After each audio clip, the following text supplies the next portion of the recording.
बिस्मिल्लाहिर्रहमानिर्रहीम। प्रोग्राम इश्क़ मुस्तफ़ा सल्लल्लाहु अलैहि वसल्लम। मावा जो मेज़बान अब्दुल मोमिन मेमून। बलगल औला बिकमालिही कशफ़त दुजा बिजमालिही हसनत जमीअ खिसालिही सल्लु अलैहि व आलिही सल्लल्लाहु अलैहि व आलिही वसल्लम।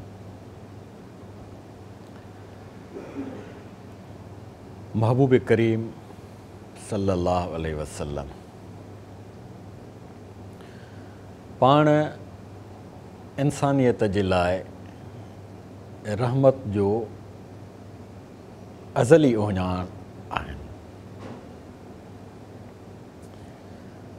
सेखारियनि असांखे त मुहबत जी क़ुवत खे कीअं ख़र्च कजे। इंसान जे मन में जेका इश्क़ जी ताबिश आहे उनखे काथे क़तब आणिजे, कीअं इस्तेमालु कजे। ला युमिन अहदुकुम हत्ता अकून अहब इलैहि मिन वालिदिही व वलदिही।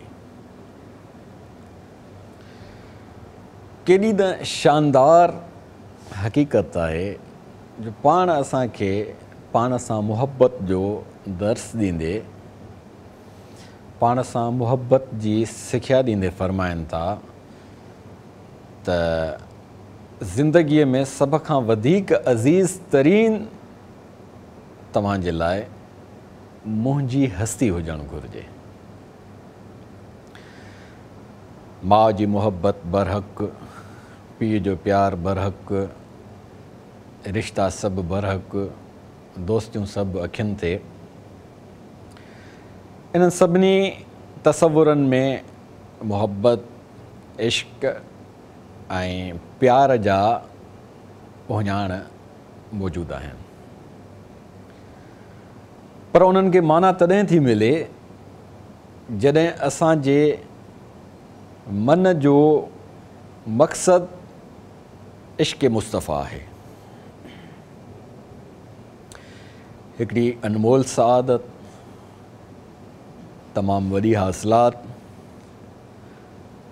ज़िंदगीअ जी अज़ीम तरीन हक़ीक़त। छाजे करे पाण ई उन जो जवाबु ॾींदे फ़रमाइनि था त लौलाक लमा ख़लक़तुल अफ़लाक। अल्लाह साईं मूंखे ॿुधायो ऐं साबित करे ॾेखारियो जेकॾहिं मुंहिंजा महबूब तूं न हुजे हां त ही जिनसार न जोड़िया हां। जिनसार जे समूरे हिन मांडराण जे इंतिहाई नुक़्ते जी जेका ख़ुशबू आहे उहा मुहम्मद मुस्तफ़ा सल्लल्लाहु अलैहि वसल्लम जन जी ज़ात अक़दस आहे। संदन किरदार, सीरत तय्यबा जा जेके बि तक़ाज़ा आहिनि, हिकु हिकु में जॾहिं असां जाचे ॾिसूं था सफ़ा सहजाईअ सां असांखे मालूम थो थिए त इश्क़ मुस्तफ़ा छो वॾी शइ आहे। सिर्फ़ु इन जे करे त असां में ही जेको रूह मौजूदु आहे, असां ही जेके साह ऐं पसाह खणूं था, इन्हनि सभिनी जो कारण, इन्हनि सभिनी जो सरचश्मो हुज़ूर अक़दस सल्लल्लाहु अलैहि वसल्लम जन जी ज़ाते गिरामी आहे। लौला कलमा ख़लक़तुल अफ़लाक। जोड़ सजोड़ जेका बि कबी आहे, असां घर सजाईंदा आहियूं, पाड़ो सजाईंदा आहियूं, महफ़िल सजाईंदा आहियूं, उन्हनि सभिनी जी मोर शइ हिकिड़ी हूंदी आहे, हिकिड़ी हस्ती हूंदी आहे त काइनात जे सिरजणहार जॾहिं काइनात खे संवारियो, जोड़ियो, ख़लकियो, उन में एतदाल सां सयारनि जी गर्दिश ऐं गैलेक्सीज़ खे हुन बरक़रार रखियो, उन्हनि सभिनी जो कारण जॾहिं हुज़ूर अक़दस सल्लल्लाहु अलैहि वसल्लम जन जी ज़ाते गिरामी आहे, त इहा हिकिड़ी ख़ूबसूरत अक़ीदत बि आहे, इहा हिकिड़ी ख़ूबसूरत हक़ीक़त बि आहे। उन ते जेकॾहिं असां अक़ुल जे मापनि सां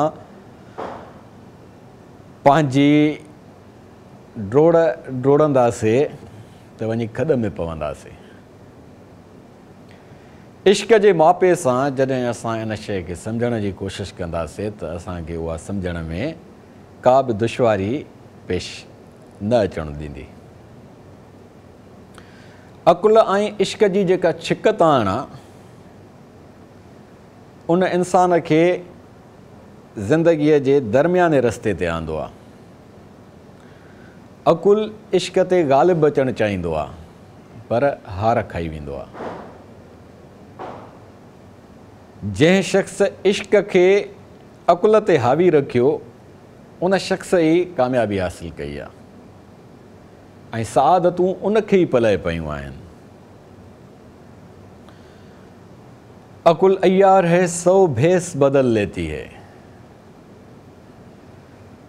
अक़ुल जो जोहर हिकु चिमकाट वांगुरु तमामु वॾी शक्ति आहे, पर जेकॾहिं उन में इश्क जी ताबिश न हूंदी त उहा चमकाट वारी ताबिश असांखे जलाए छॾींदी, रख करे छॾींदी। बाहि ॿारींदा आहियूं न, त बाहि में खे मुतदल रखण जे लाइ असांखे उन खाधे पचाइण जे लाइ उन टेम्पो ते असांखे बीहारणी पवंदी आहे। ॿोड़ रधण जे लाइ बाहि जो जेको टेम्परेचर देगड़ीअ में जेकॾहिं गोश्त था चाढ़ियूं त उनखे ओतिरो घुर्बल हूंदो आहे, जेकॾहिं पावा था चाढ़ियूं त उनखे ओतिरो घुर्बल हूंदो आहे, जेकॾहिं सब्ज़ी था रधियूं त उनखे ओतिरो घुर्बल हूंदो आहे। पर जेकॾहिं उन टेम्परेचर खे असां मेंटेन न कयोसीं त देगड़ीअ में मौजूदु ॿोड़ सड़ी ऐं बेसवादो थी वेंदो, बजाए सिहत ॾियण जे असांखे बीमारियूं ॾींदो। त अक़ुल ऐं इश्क इहे बि हिकिड़ियूं ॿई जोहर आहिनि जिन में ताबिश मौजूदु आहे, जिन में चमकाट मौजूदु आहिनि। इश्क अक़ुल जे टेम्परेचर खे बैलेंस कंदो आहे। जेकॾहिं अक़ुल जे ताबिश में असां इश्क जो दख़ल न ॾींदासीं त उहो अक़ुल असांखे जलाए छार करे छॾींदो, रख करे छॾींदो। तक़ाज़ा आहे फितरत जी त माण्हूअ जे मन में मौजूदु क़ुवत इश्क पंहिंजे जोहर सां मौजूदु आहे, त उनखे कतब आणण जे लाइ अक़ुल खे असां पंहिंजे हद में रखंदासीं, दायरे में रखंदासीं। वही इश्क जी माना आहे। अक़ुल उन माना खे सम्झण में असांजो मददगार आहे। ॿिन्ही मां का बि हिकिड़ी शइ कढी छॾींदासीं, इश्क मां अक़ुल कढी छॾींदासीं त दीवानगी थी वेंदी। जेकॾहिं अक़ुल में इश्क खे शामिलु न कंदासीं त उहा असांजे लाइ मॻीअ जो बाहिस बणिजी वेंदी। तंहिंजे करे जिन माण्हुनि अक़ुल खां कमु वरितो उहे मग़रूर थी विया, जिन माण्हुनि इश्क खां कमु वरितो उहे अॾिजी विया। इश्क ऐं अक़ुल जे संगम खे जॾहिं असां गॾे पंहिंजे ज़िंदगीअ जो लाज़मी हिसो बणायो थिए त असांजे लाइ ज़िंदगीअ जा रस्ता उजरा थींदा विया, सवला थींदा विया। महबूब हस्तीअ सां मुहबत जूं इहे तक़ाज़ाऊं जॾहिं असांखे हुज़ूर अक़दस सल्लल्लाहु अलैहि वसल्लम जन जे उसवे हसन जी हिकु ख़ूबसूरत नक्श जी अलामत बणिजी दग लाइनि था, उहे ओञाण त असां माण्हुनि जे लाइ बाझ जो बाहिस बि बणिजूं था, रहमत जो बाहिस बि बणिजूं था ऐं माण्हुनि जे लाइ मुसीबत जे बजाए नेमत जो बाइस बि बणिजूं था। जेकॾहिं उन पाकीज़ा हस्तीअ खां असां वेगाना आहियूं, जेकॾहिं उन पाकीज़ा हस्तीअ खां असां दूरी इख़्तियार था कयूं, जेकॾहिं उन पाकीज़ा हस्तीअ जे ईमान खे असां पंहिंजी ज़िंदगीअ मां ख़ारिज करे था छॾियूं, त पोइ असांजी माना बि ख़तमु थी वञे, असांजो मक़सदु बि ॿाड़ो थी थो वञे ऐं असांजी का बि शइ दाइमियत हासिलु नथी करे सघे। असांजा अमल आरज़ी थी था वञनि ऐं उन्हनि खे बका नथी मिले, चट थी था वञनि। ला युमिनु अहदुकुम हत्ता अहब्ब इलैहि मिन वालिदिही हत्ता अकून अहब्ब इलैहि मिन वालिदिही व वलदिही। त ईमान जी तक़ाज़ा आहे त पैगम्बर इस्लाम हज़रत मुहम्मद मुस्तफ़ा करीम सल्लल्लाहु अलैहि वसल्लम जंहिंजी ज़ात अक़दस असांजे लाइ सभ खां वधीक अज़ीज़ तरीन हुजणु घुरिजे। माउ जी ममता उन्हनि जे तुफ़ैल असांखे नसीबु थी, पीउ जो प्यारु उन्हनि जे तुफ़ैल असांखे नसीबु थियो, भेनरुनि जी शफ़क़त उन्हनि जे तुफ़ैल असांखे नसीबु थी, घरवारीअ जी रफ़ाक़त उन्हनि जे मरहून असांखे नसीबु थी आहे, दोस्तनि जो साथ, संगतियुनि जी संगत, इहे हिकिड़ियूं अहिड़ियूं ख़ूबसूरत ज़िंदगीअ जूं मानाऊं आहिनि जेके असांखे जीअण जो उतहास ॾियनि थियूं, त उहे सभु उन्हनि जे तुफ़ैल आहिनि। उन्हनि जे तुफ़ैल छो आहिनि? जेकॾहिं सिर्फ़ु अकुल खां कमु वठंदासीं त अकुल जा अकाबिर जेके भटकंदा, थाॿा खाईंदा ऐं सोसाइटीअ खे गंद सां वाफींदा ऐं थिफींदा रहिया आहिनि, उहे सभु तव्हांजे साम्हूं आहिनि। पर जिन वरी उन इश्क जे तक़ाज़ा में धंधा शुरू कया आहिनि, जिन वरी उन पाकीज़ा इश्क जे सरमाए खे पंहिंजे धिकारियल सरमाए जे लाइ हासिलु कयो आहे, उन्हनि बि वबाल फैलायो आहे धरतीअ ते। इश्क मुस्तफ़ा इंसान खे ईसार सेखारींदी आहे। युसिरून अला अनफुसिहिम वलौ कान बिहिम ख़सासा। त माण्हूअ जे ज़िंदगीअ में उन जूं ज़रूरतूं जॾहिं पंहिंजे ज़रूरतुनि खे माण्हू पोइते करे ॿियनि जे ज़रूरतुनि खे अहमियत ॾेई ईसार जो जज़्बो थो धारे, क़ुर्बानीअ जो जज़्बो थो धारे, त उत्तम इंसानु बणिजी थो वञे। पर जेकॾहिं पाकीज़ा तसवुरनि, पाकीज़ा हस्तियुनि जे वथ सां उहो शख़्स पंहिंजा खीसा भरण जी कोशिशि थो करे, सुन्नतुनि खे धंधे में पंहिंजो हिकिड़ो स्लोगन ठाहे ऐं विकिणणु शुरू थो करे, त उहे वरी अकुल जा अकाबिर जेके इश्क जी दावा था कनि, उन्हनि अकुल जे वाइड़नि खां वधीक धरतीअ ते फ़साद जो बाइस था बणिजनि। दीन मुल्ला फ़ी सबीलिल्लाह फ़साद बणिजी था वञनि। त इश्क ऐं मुहबत सिर्फ़ु उन्हनि मख़सूस वज़ाक़त वारनि माण्हुनि जे लाइ वक़ुफ़ कोन्हे को जेके हिकिड़नि मख़सूस दाइरनि में, मख़सूस इदारनि ताईं पाण खे महदूद रखी दावा था कनि त असां पैगम्बर जा वारिस आहियूं। थी ॾेखारियो वारिस। पैगम्बर जी वारिसीअ जे लाइ ज़रूरी आहे त पाण करीम सल्लल्लाहु अलैहि वसल्लम जंहिंजे उन राति खे बि यादि कयूं, जंहिं राति वटनि सदके जो माल आयो आहे ऐं उहो पाण वंडियो अथनि, विरछियो अथनि, विरायो अथनि ऐं कुझु दीनार ऐं दिरहम बची था पवनि जेके मुस्तहिकनि ताईं नथा पहुची सघनि। पाण सॼी राति बेचैनीअ में गुज़ारनि था ऐं जंहिं साइण जे घर में तशरीफ़ फ़रमा आहिनि उन राति ग़ालिबन अम्मा आयशा साइण आहिनि, उहे पुछनि थियूं त आका अॼु छो एतिरी बेचैनी आहे, अॼु छो एतिरा निंड खां पंहिंजो पाण खे परे रखणु फ़रमायो आहे तव्हां, सबबु छा आहे? पाण वज़ाहत था फ़रमाइनि त मूं वटि सदके जे माल मां कुझु दिरहम, कुझु दीनार बची पिया आहिनि ऐं मुमकिन आहे त अलाह जो अजल अची वञे ऐं मुंहिंजो विसाल थी वञे ऐं पोयां तारीख़ में लिखिजे त ख़ातमुल अंबिया सल्लल्लाहु अलैहि वसल्लम जन जो जॾहिं काइनात मां इंतकाल थियो अबदियत जे तरफ़ त वटाउनि कुझु दिरहम ऐं दीनार निकिता। इहो बि पाण बर्दाश्त नथा फ़रमाइनि त जेके इस्तेमाल जूं शयूं आहिनि, जेके माण्हुनि जी ज़रूरतनि जी शयुनि जो सबबु आहिनि, पैसनि जी सूरत में, दीनारनि जी सूरत में, ॾोकड़नि जी सूरत में, उहे उन्हनि ताईं पहुचणु घुरिजनि त माण्हूअ ताईं जेको साहिब माल आहे उन ताईं न हुजणु घुरिजनि।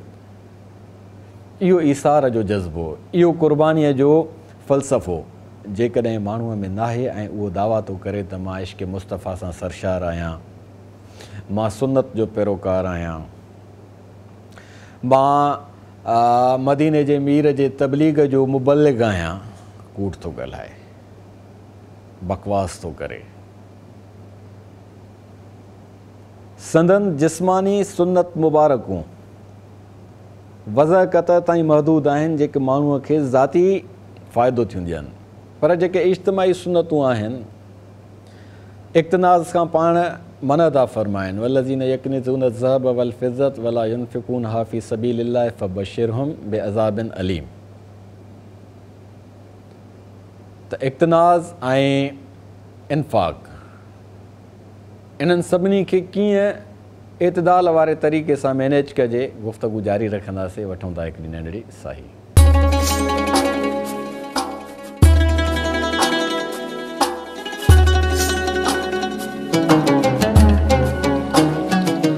भलीकार नाज़रीन, इन्फ़ाक़ ऐं इक़्तिनाज़, ज़ख़ीरा अंदोज़ी ऐं नेकाल। माण्हू जेको इक़्तिनाज़ थो करे, ज़ख़ीरा अंदोज़ी थो करे, माल गॾु करे सिर्फ़ु पंहिंजे गोॾे हेठां जमा कंदो थो वञे, फ़बश्शिरहुम बिअज़ाबिन अलीम, उहो माल अलाह साईं उन जे लाइ वबाल जो बाइस थो बणाए छॾे। तव्हां सरमाएदारनि खे ॾिसो, तव्हां दौलतमंदनि खे ॾिसो, जेके ख़र्च नथा कनि माण्हुनि जे मथां, जेके माण्हुनि जे ज़िंदगियुनि में सणायूं पैदा नथा कनि, उहो माल उन्हनि जे लाइ वबाल आहे। थी ई नथो सघे ईअं त माण्हू दौलतमंद हुजे ऐं उहा दौलत अलाह जे बंदनि जे लाइ सुखनि ऐं सताबिन जो बाइस न हुजे ऐं उहा उन जे लाइ सुकून जो बाइस थी वञे, थी नथो सघे। ख़िलाफ़ फितरत अमल आहे इहो। अनफ़िकू फ़ी सबीलिल्लाह, अलाह जे बाननि ते पंहिंजी दौलत ख़र्च कयो, गॾु न कयो। गॾु करे रखण सां दौलत वबाल थी बणिजे, ख़र्च करण सां दौलत इंसान जे लाइ अलाह जी रहमत थी बणिजे। जिन शख़्सनि ख़र्च करण जो लुत्फ़ माणियो आहे, उन्हनि जी ज़िंदगीअ जो तव्हां सुकून जाचो। जिन शख़्सनि ज़ख़ीरा अंदोज़ीअ जी हरकत कई आहे, उन्हनि माण्हुनि जे ज़िंदगियुनि जा वबाल तव्हां जाचो।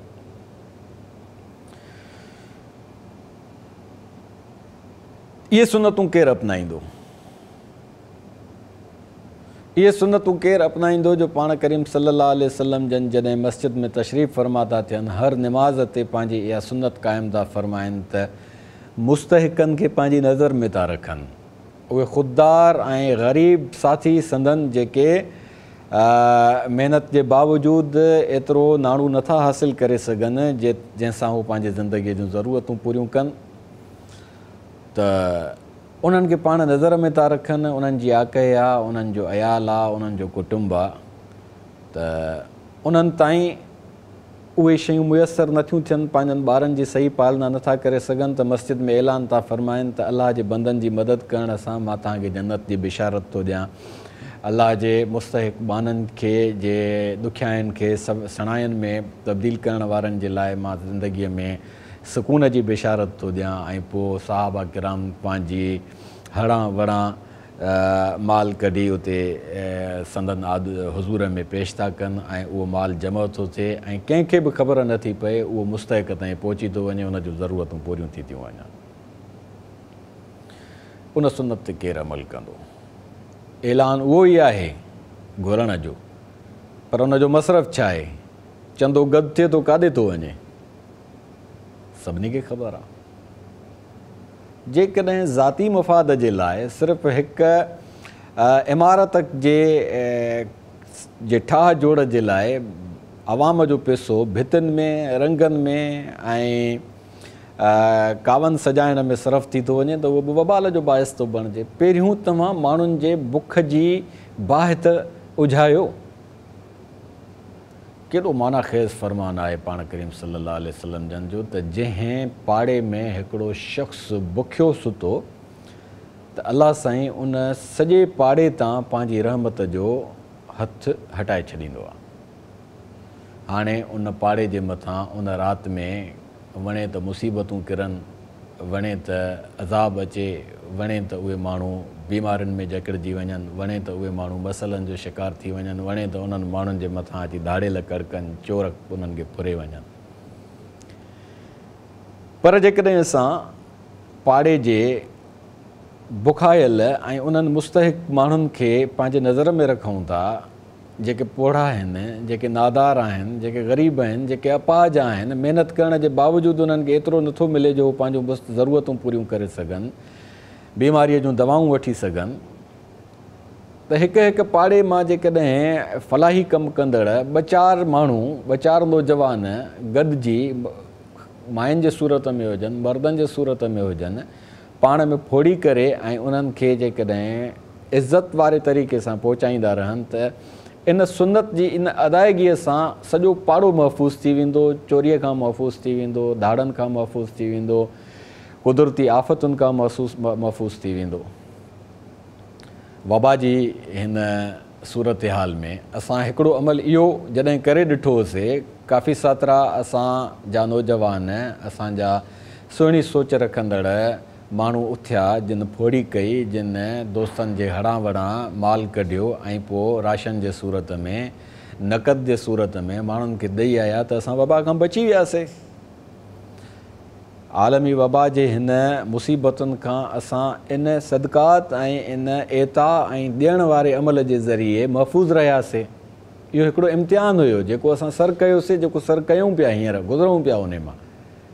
त ख़ज़ाननि जा जॾहिं असां पंहिंजनि जा दर खोलींदासीं, ज़रूरी न आहे त असां वटि बेतहाशा ख़ज़ाना हुजनि, जेतिरो बि आहे उन मां जेकॾहिं असां सॼो जो सॼो न, अधु न, त कुझु हिसो त कढी असां ॾींदा रहूं। ऐं जिन माण्हुनि ॾियण जो लुत्फ़ इन वबा जे सूरत में हासिलु कयो, उन्हनि खे इहा प्रैक्टिस हमेशह जेकॾहिं रखण जी आदत पइजी वई त इहा वॾी सआदत आहे। पर जेकॾहिं उहा उते रुकिजी वई त पोइ इहा बदबख़्ती आहे।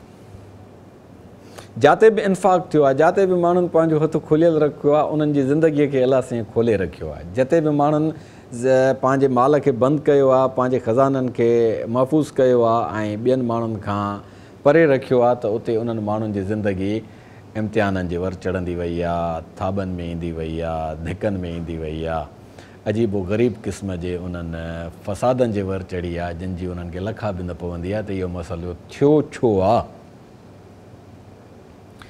असांखे मसइला जॾहिं साम्हूं अचनि त असां इहो न सोचूं त इहो मसइलो छो थियो आहे। असां पंहिंजो एहतिसाब कयूं त असां पंहिंजे हथ खे केतिरो सोढ़ो रखियो आहे ऐं असां पंहिंजे हथ खे केतिरो खुलियल रखियो आहे।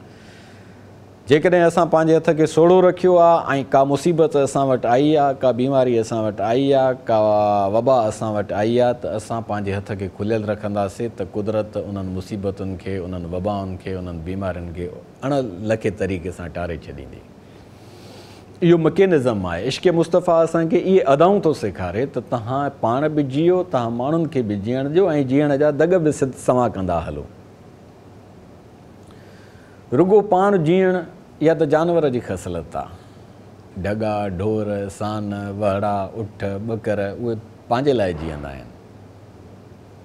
कॾहिं बि तव्हां न ॾिठो हूंदो त धण खे जॾहिं तव्हां छॾियो ॿकरियुनि जेके पापड़ियुनि जे वण ते, त उहे ॿकरियूं जेके आहिनि पापड़ खणी ऐं कंहिं ॿी ॿकरीअ खे आछींदियूं हुजनि, या को ॿकर गाहु खणी कंहिं ॿिए छिले खे खाराईंदो हुजे, कॾहिं बि त बसि उहो पंहिंजो उते गोॾा खोड़ींदो, चरंदो वेंदो, ड्रापजी ओघराई ॾिनियूं हलियो वेंदो। इंसान जी इहा ख़सलत आहे त जेको उन वटि अचे उनखे वंडे, ॿियनि खे सॾे, दस्तरखान खे कुशादो करे। हज़रत इब्राहिम अलैहिस्सलातु वस्सलाम जी महिमान नवाज़ीअ जो वाक़ियो जेको मसनवी रूमीअ में बयानु थियल आहे, त पाण अकेले सिर नंगर न कंदा हुआ, महिमान जो इंतज़ारु फ़रमाईंदा हुआ। जेकॾहिं को महिमान न ईंदो त वञी चौदगीअ ते बीहंदा हुआ, जितां कंहिं वाटुड़ो जो गुज़र थींदो हो त उनखे पाण वटि वठी ईंदा। फ़रिश्तनि जी सूरत में फ़रिश्ता जेके माण्हुनि जे रूप में वटनि आया बिशारत ॾियण, त उन्हनि जे लाइ पाण यकदमि गाबो ज़िबह फ़रमायाऊं। उहो भुञी रधे दस्तरखान ते सजाए उन्हनि खे सॾु कयनि त अचो नंगर कयो पहिरियों, त पोइ हाली हवाली थियूं था। त फ़रिश्तनि चयो त असां अलाह जा फ़रिश्ता आहियूं, तव्हांखे बिशारत ॾियणु आया आहियूं हज़रत इस्माईल अलैहिस्सलातु वस्सलाम जे पुट जी सूरत में असां खाइण खां पाक आहियूं। त इहा हज़रत इब्राहिम अलैहिस्सलातु वस्सलाम जी ख़सलत हुई। महिमान अचे त उन खां पुछिबो न आहे त मानी खाईंदव, मानी रखबी आहे, सजाए बि आहे। उहो छो चवंदो त मां मानी खाईंदुसि? को हुजाए थो हूंदो उहो चवंदो त खाईंदुसि, न त महिमान त अक्सर शर्मिला थींदा आहिनि, उहे छो चवंदा? पुछणु माना महिमान खे इम्तिहान में विझणु।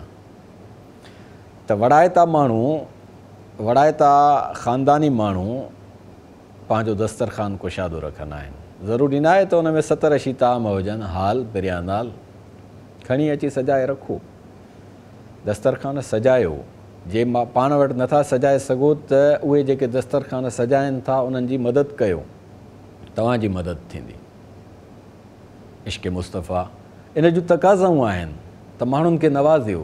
इश्क़ मुस्तफ़ा इन जूं तक़ाज़ाऊं आहिनि त तव्हां पंहिंजे दस्तरख़ान खे कुशादो रखो। इश्क़ मुस्तफ़ा इन जूं तक़ाज़ाऊं आहिनि त तव्हांजी ज़िंदगीअ खे माना मिले त माण्हुनि जी मदद कयो। इश्क़ मुस्तफ़ा इन जी घुर्ज आहे त तव्हां माण्हुनि जे लाइ पंहिंजे खीसनि खे सवलो कयो। वल्लाह फ़ी औनिल अब्द मा कानल अब्द फ़ी औन अख़ी। अलाह साईं मददगार आहे, पर तेसिताईं जेसिताईं अलाह जो बंदो अलाह जे बंदे जो मददगार आहे। बंदो बंदे जो जेसिताईं मददगार न आहे त अलाह साईं जी मदद दग ते बीही थी रहे। अलाह साईं जी मदद जे सिग्नलनि खे तेसिताईं तव्हां न झटे सघंदव जेसिताईं तव्हां मदद जो हेठां सिग्नल माण्हुनि खे न ॾींदव। इश्क़ मुस्तफ़ा असांखे ज़िंदगीअ में इहे लक्षण थी सेखारे। मफ़ादनि जे आधार ते जेकॾहिं असां कंहिंजी मदद कयूं था त उहा मदद असांजे लाइ अलाह जी मदद जो बाहिस नथी बणिजे। तजुर्बा आहिनि असांजा, जॾहिं बि असां मफ़ाद साम्हूं रखी ऐं कंहिंजी मदद कई आहे त पोइ असांजा उहे जेके ॾुख ॾाखड़ा आहिनि ख़तमु न थिया आहिनि। पर जेकॾहिं बेलौस थी ऐं बिना मफ़ाद जे असां अलाह जे बंदनि जी मदद कई आहे। मदद करण जा खोड़ तरीक़ा आहिनि ऐं मुस्तहिक जेके हूंदा आहिनि की ज़रूरी न आहे त हर माण्हू पैसनि जो मुस्तहिक हुजे, ज़रूरी न आहे त हर माण्हू कपिड़नि जो मुस्तहिक हुजे, ज़रूरी न आहे त हर माण्हूअ खे जाइ घुर्बल हुजे, ज़रूरी न आहे त हर माण्हूअ खे ज़िंदगीअ जूं ॿियूं सहूलियतूं हुयसि। हिकिड़ो बीमार आहे, उन जे इलाज जी मदद जे लाइ तव्हांखे उन तरीक़े सां जाचणो पवंदो ऐं इहा नौबत अचणु न ॾिजे। इश्क़ मुस्तफ़ा जी तक़ाज़ा इहा आहे त उहा नौबत न अचो त माण्हू तव्हां खां घुरनि। मुस्तहिक खे पंहिंजी नज़र में रखो, मुस्तहिक खे जाचो, मुस्तहिक जे ज़रूरतुनि खे महसूसु कयो ऐं उन्हनि जे इज़ाले जे लाइ पंहिंजे हणा वणा जेकॾहिं दोस्तनि ताईं रसाई आहे उन्हनि खां वठी फोड़ी करे उनखे ख़ुददारीअ ऐं बावकार तरीक़े सां पहुचाए ॾियो त जीअं हुन ते बार बि न थिए, जीअं हुनखे शर्मिंदगीअ जो अहसास बि न थिए। इहा आहे इश्क़ मुस्तफ़ा जी तक़ाज़ा। इहा सुन्नत रसूल सल्लल्लाहु अलैहि वसल्लम आहे जेका असांखे आमादा थी करे मुहबत ॾे। ऐं इहे जेकॾहिं असां मुहबत जी ठली दावा करे वेठासीं ऐं पंहिंजे खीसे खे खुलियल न रखियोसीं, पंहिंजे हथ खे छुटियल न रखियोसीं ऐं इन्फ़ाक़ न कयोसीं अलाह जे रस्ते में। अलाह जे रस्ते जो मतिलबु इहो न आहे त को तव्हां अलाह जो हिकिड़ो मख़सूसु रस्तो आहे, पेचरो आहे, दॻु ठहियलु आहे, उन ते हली ऐं असां ख़र्चु करे अचूं। सबीलिल्लाह जो मक़सदु अवाम आहे, सबीलिल्लाह जो मक़सदु माण्हू आहे, सबीलिल्लाह जो मक़सदु मुस्तहिक आहिनि। ऐं ज़रूरी न आहे त माण्हुनि खे रुॻो सामान जी घुर्ज हूंदी आहे, मुहबत जी बि घुर्ज हूंदी आहे, प्यार जी बि घुर्ज हूंदी आहे, तवजो जी बि घुर्ज हूंदी आहे, शफ़क़त ऐं ॿाझ जी बि घुर्ज हूंदी आहे। ॿारड़ा असांजा डिप्रेशन जो शिकार छो थींदा आहिनि? उन्हनि खे शयुनि जी ज़रूरत थोरी हूंदी आहे, उनखे तवजो जी ज़रूरत हूंदी आहे।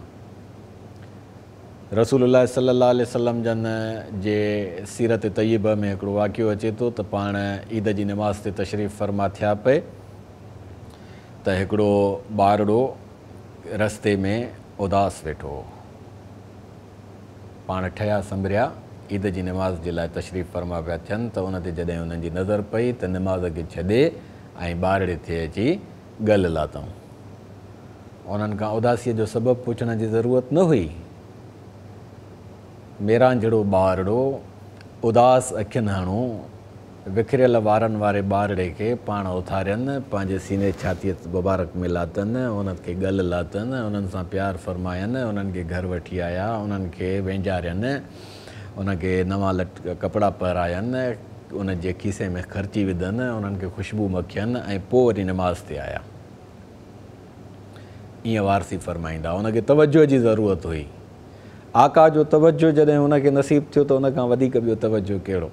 ज़ाहिरी ॻाल्हि आहे, ॿारड़ो यतीम हूंदो, लावारिस हूंदो, त असां जॾहिं ईद जी निमाज़ ते वेंदा आहियूं त अहिड़नि ॿारड़नि ते असांजी नज़र न बि पए त असांखे ख़बर त हूंदी आहे न त पाड़े में कहिड़ा ग़मगीन घराणा आहिनि, कहिड़ा उदास घराणा आहिनि, कहिड़ा क़स्म पुरसीअ जी ज़िंदगी गुज़ारण वारा ॿारड़ा आहिनि।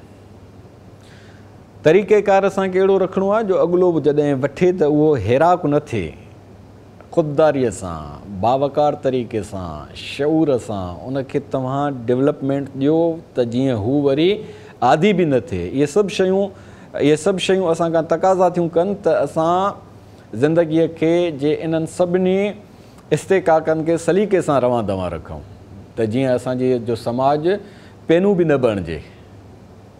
थींदो आहे, या माण्हू जी फितरत आहे त जॾहिं तव्हांखे को माण्हू टकरियो ऐं तव्हां हुनजी मदद कई त उहे माण्हू कॾहिं कॾहिं हैराक बणिजी वेंदा आहिनि त बसि हाणे इहो असांजी सदाईं मदद कंदो। ठीकु आहे, जेकॾहिं उहो अहिड़े क़िस्म जी ॻाल्हि रखे थो पंहिंजे ज़हन में त असांजे लाइ इहो न आहे त हाणे असां हुनखे छॾे ॾियूं। कंहिं बि सूरत में असांखे हिन शइ जी इजाज़त न आहे। हुज़ूर जन जो सख़्तु फ़रमान आहे, पाण फ़रमायनि त सवाली जेको तव्हां वटि अचे थो, जेको बि सुवालु करे थो, वसाहर तव्हां हुनजो सुवालु पूरो कयो, हुनखे ख़ाली न मोटायो। इहा अलाह साईं जी तव्हांजे मथां बाज आहे जो को माण्हू तव्हां खां का शइ घुरे थो, का शइ तलबे थो, को तव्हांखे कमु थो चवे।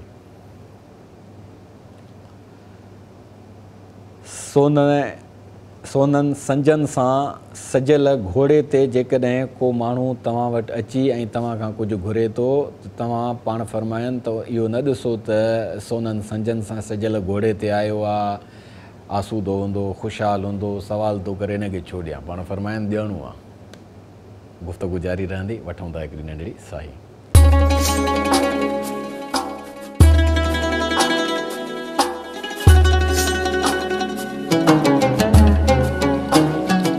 भलीकार नाज़रीन, अल्लाह साईं जो सिफ़तूं इश्क़ मुस्तफ़ा खे उजागर करण में असांजो मददगार साबित थियूं थियनि। अल मोती, हू ॾातार आहे, ॾियणहार आहे, असांखे ॾिए थो ऐं पचारे बि नथो। अल मोती ॾातार आहे, ॾिए थो, पचारे नथो। इश्क़ मुस्तफ़ा असांखे कहिड़ो सबक़ु सेखारे थो? हलकल मुतअन्नितून, ॾई ऐं जताइण वारा कल मरी विया, बर्बाद थी विया, चट चइबा सफ़ा। ॾई पचारबो थोरी आहे, ॾई विसारबो आहे। माण्हूअ जी मदद करणु, उन ते थोरो करणु नाहे। इश्क़ मुस्तफ़ा असांखे इहा अदा थी सेखारे।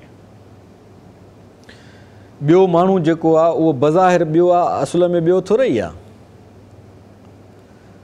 असांखे अलाह साईं जॾहिं तौहीद जो सबक़ु ॾिनो आहे त तौहीद रुॻो इहो न आहे त तव्हां ला इलाहा इल्लल्लाह चई ऐं अलाह साईं जी वहदानियत जो ऐलान कयो, मुहम्मद रसूलुल्लाह चई ऐं तव्हां रिसालत जो एतिराफ़ु कयो, बसि हाणे तव्हां मुस्लमान थी वियो, हाणे तव्हांजो ईमान पको थी वियो।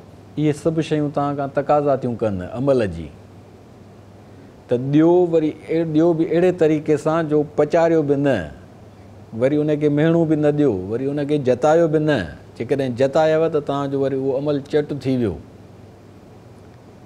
इन खां वधीक कहिड़ो दुनिया जो मुअल्लिम आहे जंहिं अहिड़ी हसीन तालीम ॾिनी हुजे? कहिड़ी उहा हस्ती आहे जंहिं एॾी इंसानियत जी आबियारी फ़रमाई हुजे? उसवा हसन, सीरत तय्यबा, इहे सभु शयूं इश्क़ जूं तक़ाज़ाऊं थियूं कनि। ॾियणहार थियो, ॾातार थियो। कॾहिं कॾहिं माण्हू वठे बि अथो, तव्हां खां वधीक हैसियत वारा माण्हू आहिनि, उहे तव्हांखे नवाज़नि था, तव्हां पंहिंजे हेठि हैसियत वारनि खे नवाज़ियो। ज़िंदगीअ में जेकॾहिं सुकून मुयसरु नथो थिए त आका सल्लल्लाहु अलैहि वसल्लम जन असांखे नुक़्तो था सेखारनि इंसानी नफ़्सियात खे साम्हूं रखी, त जॾहिं तव्हां कंहिं ॾुख में मुब्तला आहियो त पोइ तव्हां उन्हनि माण्हुनि ॾे निहारियो जेके तव्हां खां वधीक ॾुखिया आहिनि। तव्हांजो ॾुखु तव्हांखे कुझु बि कोन लॻंदो। नादार ग़रीब मिसकीन उन्हनि खे तव्हां ॾिसंदो, इन जो मतिलबु इहो न आहे त पोइ तव्हां बसि उन ते इत्मीनान करे वेही रहो त हाणे असां हिन खां वधीक सुखिया आहियूं, ॾाढी सुठी ॻाल्हि आहे, सुठी ॻाल्हि आहे, पर हाणे इहा इते रुकजणो न आहे। वरी जेके तव्हांजे हेठीं सतह वारा माण्हू आहिनि उन्हनि जे दुख खे तव्हां महसूसु करे तव्हां पंहिंजे दुख खे मिटाइण जी हासिलात माणे वरिती त उन्हनि जे दुख जे इज़ाले जे लाइ वरी तव्हांखे बंदोबस्तु करिणो आहे। इहा इंसानी ज़िंदगी जी तक़ाज़ा आहे जेका माण्हूअ खे जानवरनि खां बालातर करे इंसानियत जे मक़ाम ते थी पहुचाए, जितां असांखे इश्क़ मुस्तफ़ा जी महमीज़ थी मिले, जेका असांखे अलाह जे मुहबत में रंगे थी। त जेकॾहिं तव्हांखे अलाह साईं जी मुहबत मतलूब आहे त हुज़ूर अक़दस सल्लल्लाहु अलैहि वसल्लम जन खे अलाह साईं फरमाए थो त पोइ मुंहिंजी मुहबत जे हासिलात जी मंज़िल माणींदड़नि खे ॿुधाए त उहे तुंहिंजे इश्क़ में सरशार थियनि। कुल इन कुंतुम तुहिब्बून अल्लाह फत्तबिऊनी युहब्बुकुमुल्लाह। अलाह जी मुहबत ज़िंदगीअ जी वॾे में वॾी माना आहे। उहा तॾहिं हासिलु थींदी जॾहिं असांखे अलाह साईं पाण थो फरमाए त मुंहिंजे महबूब सां इश्क़ जे सरशारीअ में पाण खे वासींदो। फतबियूनी ऐं पाण सां इश्क़ करण जी जेका वाट सुहाइनि था असांखे पसाइनि था उहा अमल जी वाट आहे। फतबियूनी मुंहिंजी पेरोकारी कयो। इनफ़रादी ज़िंदगीअ खां पाण माण्हुनि जी मदद जे लाइ पंहिंजा नक़ूश मुबारक जेके ठाहिण था फरमाइनि इज्तिमाही ज़िंदगीअ ताईं जेकॾहिं उन्हनि खे तलवार खणणी पई आहे त उहा खईं अथनि। इहा बि फितरत जी तक़ाज़ा आहे त उहे कापाटिया, उहे ग़ैर मुतदल, उहे मरवान माण्हू जेके इंसानियत जे ख़ज़ाननि खे, जेके माण्हुनि जे हक़नि खे पंहिंजे शातिराना चाल सां, पंहिंजे दादागिरियुनि सां, पंहिंजे लुचाइनि सां, पंहिंजी लोफराइप सां पाण वटि जमा था कनि ऐं उहे माण्हुनि खे पंहिंजो मोहताज था बणाइनि ऐं उहे ज़ुबानी नसीहत सां सिधा नथा थियनि ऐं उहे अखि ॾेखारण सां बि माल तां दस्तबरदार थी माण्हुनि जे लाइ रोज़गार जा दग समा थियणु नथा ॾियनि त पोइ उन्हनि जे लाइ मुसलह थियणु इंसानी फितरत जी तक़ाज़ा आहे। इहो कहिड़ो तरीक़ो आहे असांजे ॾाहनि जो ऐं दानिश्वर सदराईंदड़नि जो त दुनिया में जेके कम्यूनिज़म जा इनक़लाब आया उन्हनि वेड़ कई त उहे हक़ बजानिब आहिनि। हुज़ूर अक़दस सल्लल्लाहु अलैहि वसल्लम जन जी सीरत तय्यबा में जिहाद जो ओञाण थो मिले त इहो हिननि सां ज़ुल्म थी वियो। पढ़ियो आहे तव्हां कॾहिं सीरत तय्यबा खे पंहिंजे हमगीर पहलुअनि सां? हेतिरा माण्हू जिन पंहिंजे ज़िंदगीअ में वॾा कारनामा सर अंजाम ॾिना, कम्यूनिस्ट थिया, सोशलिस्ट थिया ऐं या उन्हनि लादीनियत जे बुनियाद ते इनक़लाब आंदो पर उहो इंसानियत जे दायरनि में रहियो, त उन्हनि त कॾहिं उन अज़ीम हस्तीअ ते आङुर कान खईं। उन्हनि त कॾहिं पंहिंजे इनक़लाब जी तक़ाज़ा में इहा ज़रूरत महसूसु कान कई जो शान नबूवत में गुस्ताखी कनि, शान सहाबा में ते कीचड़ उछलाइनि, गंद वाफियनि। न कई, उन्हनि ख़ामोशीअ सां पंहिंजो किरदारु अदा कयो।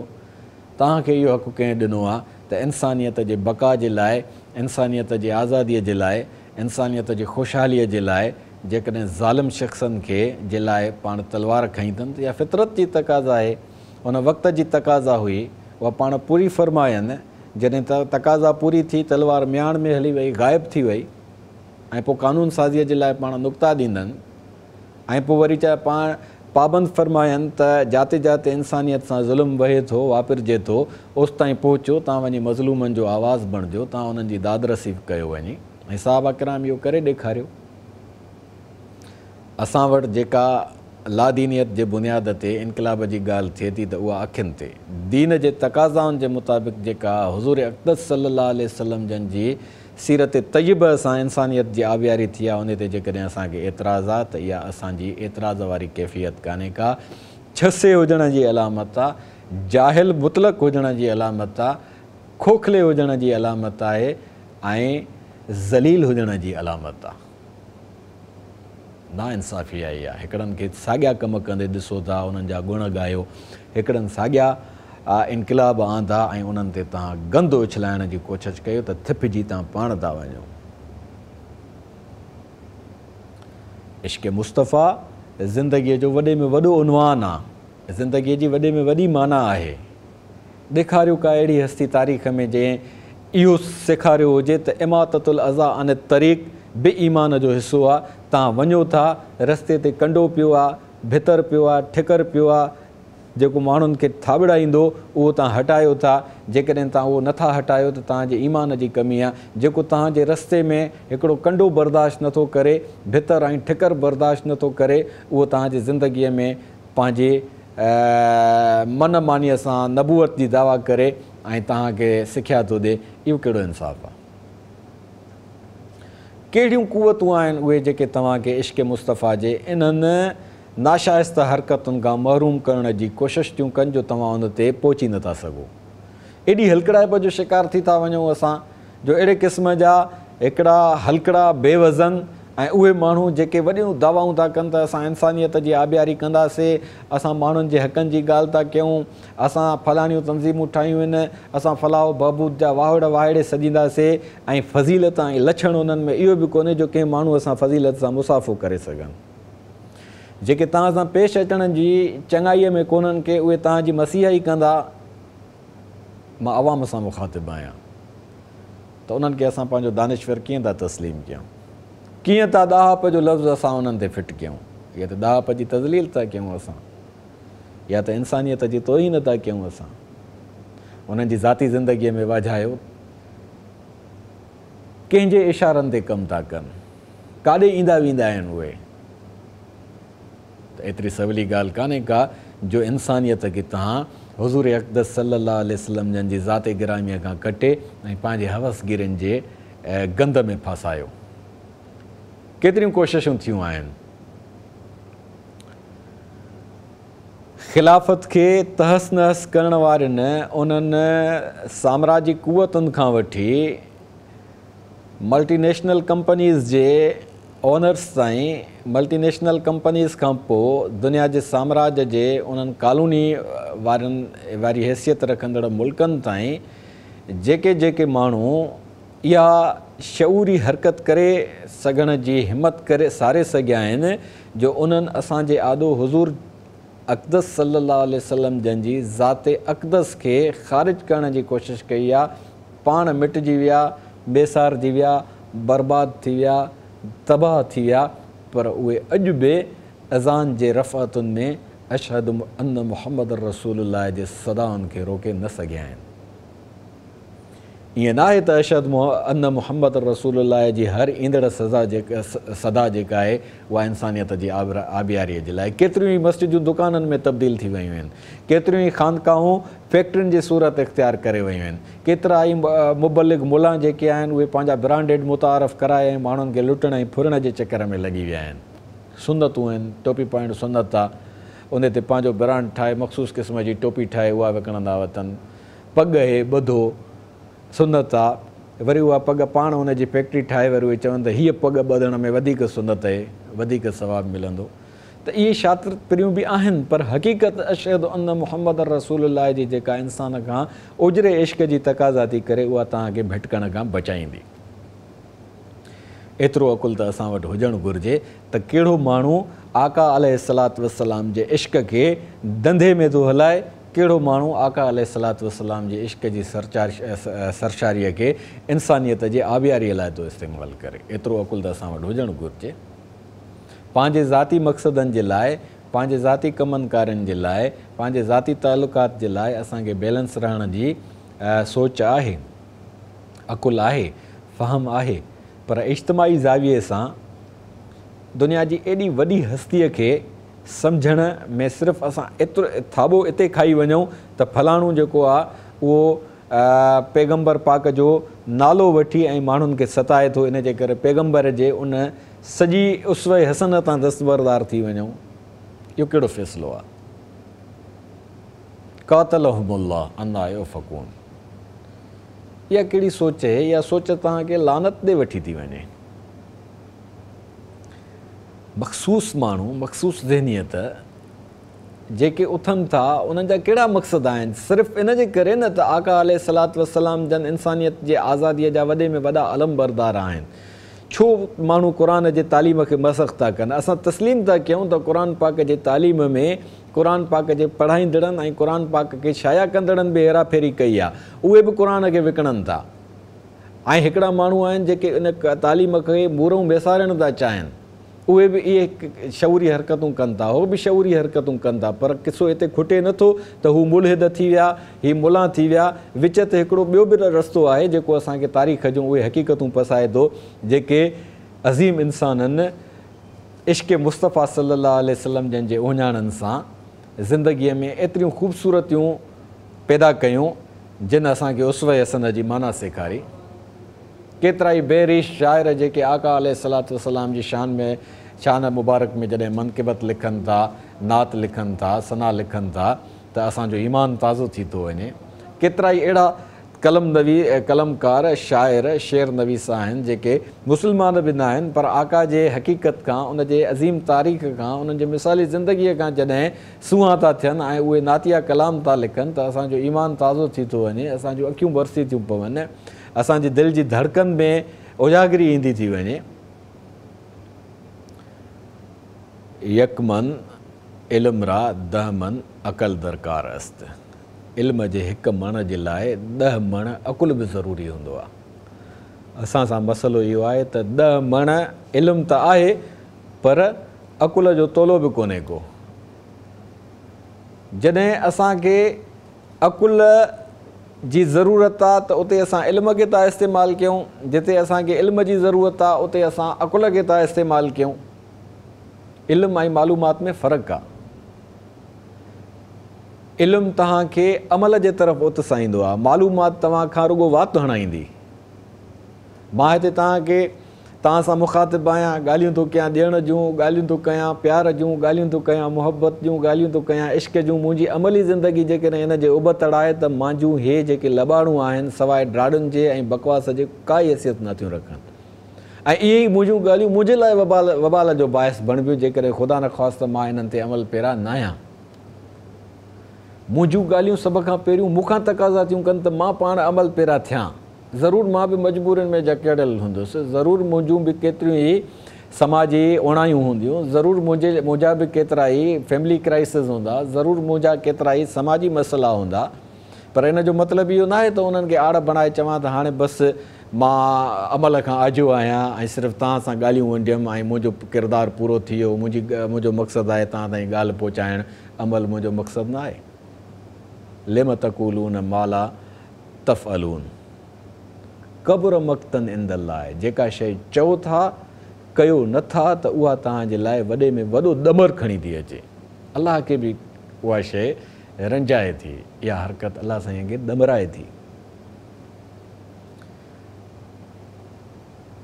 जेसि ताईं असां इल्म ऐं अकुल जे इश्क़ वारे शऊर सां पंहिंजे तबियतुनि खे, पंहिंजे मिज़ाजनि खे मुतदल नथा कयूं, बैलेंस नथा कयूं, तेसि ताईं असां इंसानियत जे उन उरूज जी हासिलात में कामयाबु नथा थी सघूं। इश्क़ मुस्तफ़ा असां खां तक़ाज़ा थो करे तौहीद जे तक़ाज़ाउनि खे पूरो करण जो। तौहीद जी तक़ाज़ा असां खां तक़ाज़ा थी करे माण्हुनि सां गॾु रहण ते। माण्हुनि सां गॾु रहण जी तक़ाज़ा असांखे सेखारे थी त माण्हुनि जूं ज़रूरतूं कहिड़ियूं आहिनि, उन्हनि जे पूरा जे लाइ असांखे अमली उपाउ कहिड़ा वठणु घुरिजनि।